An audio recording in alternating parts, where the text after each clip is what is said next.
Everyone, I hope you're doing well. Today we're going to be talking about microblading. I'm going to be touching upon what is microblading, the cost of microblading, the procedure. I'll respond to the question of does it hurt, which is one of the main questions I've received. I'm also going to be talking about the aftercare after getting your eyebrows done and about the healing process.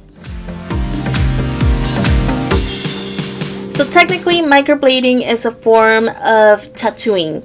So as opposed to regular tattoos, this technique is a little bit different because it's semi-permanent. Microblading usually lasts a year approximately, depending on your skin, how well you take care of it. You have to make sure that you're not using like creams that are whitening or that are meant to clarify your skin, because again, then that will also have an effect on the pigment. When somebody gets their eyebrows tattooed, they usually have to use one of those machines like the ones that are used to tattoo your skin. For this technique, the technician uses a small, it looks like a blade, but it has like little needles in it, and with that they're making little incisions and adding pigment to your skin.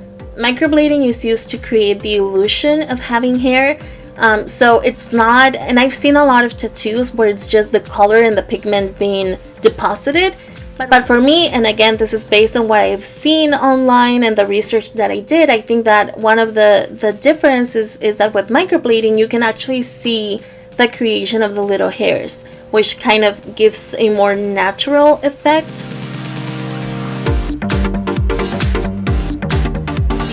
The cost of microblading really varies on where you go, but I've seen prices from $450 to $600. I live in San Diego, California, and the girl that I went to charges $500, and that includes obviously your first and second session. I honestly recommend her 100%. If you're here in San Diego and are looking for a place to get your eyebrows done, I'm going to leave the links down below.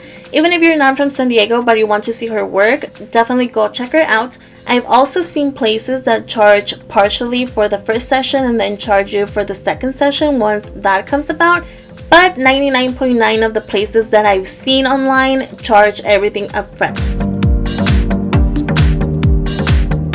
And even though microblading doesn't require any downtime and anything like that, you do need to be aware that it is a process and your eyebrows are going to need healing. So for my first session, I went in, I was kind of nervous because I wasn't sure if it was going to hurt or not. Nancy made me feel super comfortable. Usually she likes people to go with their eyebrows drawn so that she knows how you want your eyebrows. I didn't really do my eyebrows that well because I ran out of time, honestly. I couldn't wake up early enough. You know that eyebrows can take you a long time in the morning when you're getting your makeup done, and that's one of the reasons why I wanted to get the procedure. So anyhow, when I got there, I told her kind of what I wanted, what I liked, and all of that, and she kind of followed that. For the first part of the process, she added like 4 different pigments on my forehead, and I needed to choose which one I liked better. I went with a lighter one, although she recommended a darker one. But I felt like the lighter one was dark enough for me. I don't know if you understand what I'm saying. But she did say that the color was going to fade off and be a little bit lighter. But of course, you know, I was like, no, that's dark enough. But the color did fade a lot more. So this time we did go with the darker color. Right now, it's been 3 days since my touch-up. So my eyebrows are 3 days from the touch-up. They still need to heal a lot more, so I'll be doing a updated video later. So anyhow, going back to my initial session, so she puts those colors on your forehead. You can choose the one that you think is best for you. She also measures your eyebrows and kind of draws in like the frame of it so that she can start working on that. And in that process, she's always asking you questions about, do you want it like this, like that? And I think that made me feel even more comfortable because, again, somebody can measure your face and tell you how your eyebrows can look, but ultimately you have to be comfortable with them. So that's one of the things that I really like. After choosing the color and getting the shape ready, she also adds a little bit of numbing cream so that it can start settling in your skin and numbing that area. And after we have all of that said, she started the process of microblading my eyebrows.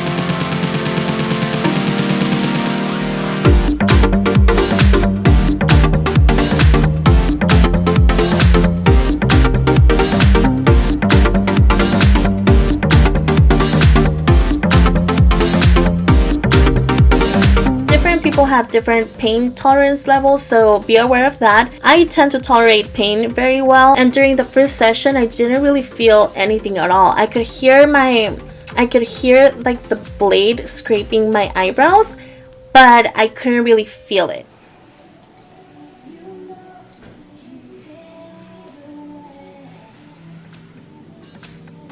I went with my boyfriend, and I think he was more worried than me because I mean, obviously you bleed.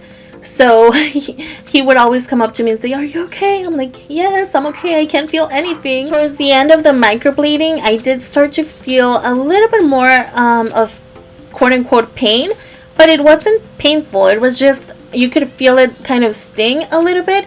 But again, it wasn't anything that I couldn't tolerate. And one of the things that Nancy explained is that, one, people have different tolerance level. And two, a lot of people, when they're on their period, when they're about to start, or when they just ended their period, they feel more pain. So definitely keep that in mind when you're scheduling your appointment.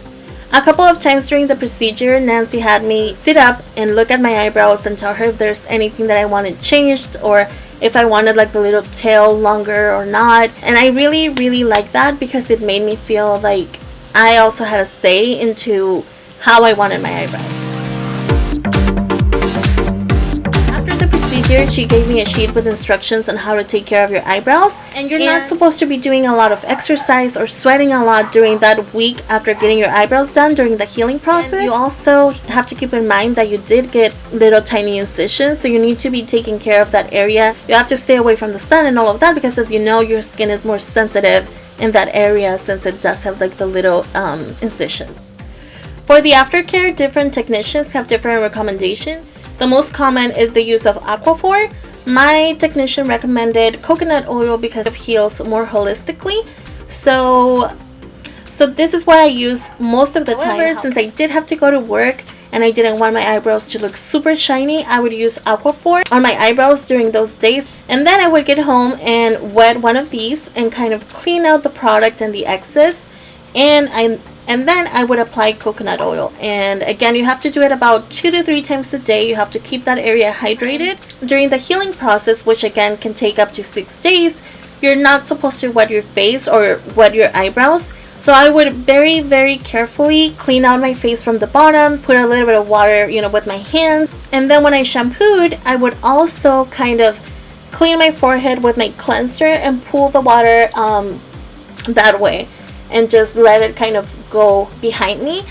And if you were to get a little bit of water on your eyebrows, don't worry, just pat it dry and you'll be okay. Nothing's going to happen. So again, you have to take very good care of your eyebrows during that healing process. After 3 to 5 days, you're gonna start scabbing. Again, this really depends on the person. I didn't start scabbing until about day 5. And then I would just fill in the parts where I didn't have almost any pigment. After the first session, a lot of people will lose a lot of pigment. So for me, I think I did lose a lot of the pigment, but I did have a little bit of color there. The only thing is that, again, I chose the lighter color and it lightened up a lot. Had I gone with a darker shade, I think I would have had a decent amount of color there. Nonetheless, after the healing process, and even though I lost a lot of pigment, especially on one side of the brow, I think my life just became so much easier when it came to filling in my eyebrows, and I honestly was happy enough with that. But now I want to get my second session, so I still have to scab a little bit. This is my 3rd day. I haven't really seen any scabbing yet. Again, I was really debating on getting it thicker because I like how thicker eyebrows look, but when I did have them a tiny bit thicker from the first session, I felt a little bit weird. I think they look really good, and a lot of my Snapchat viewers were saying, yeah, just keep them like that. But I think this is what I like and how I feel comfortable. So I know that sometimes we see people on Instagram with thicker eyebrows and we're like, oh, I wish I had them like that. But if you're not used to it, don't get it tattooed on your face,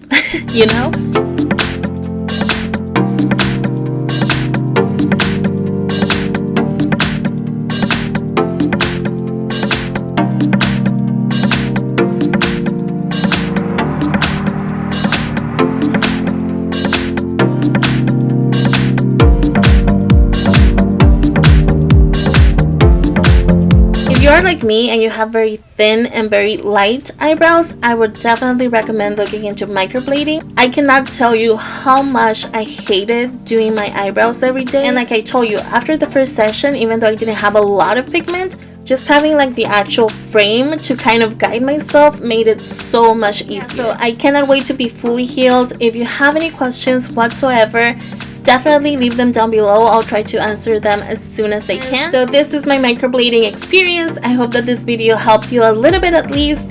And again, if you have any questions, leave them down below. I'll try my best to answer as soon as possible. And don't forget to subscribe to this channel. Don't forget to give me a thumbs up and subscribe if you haven't already. And I'll see you soon in another video.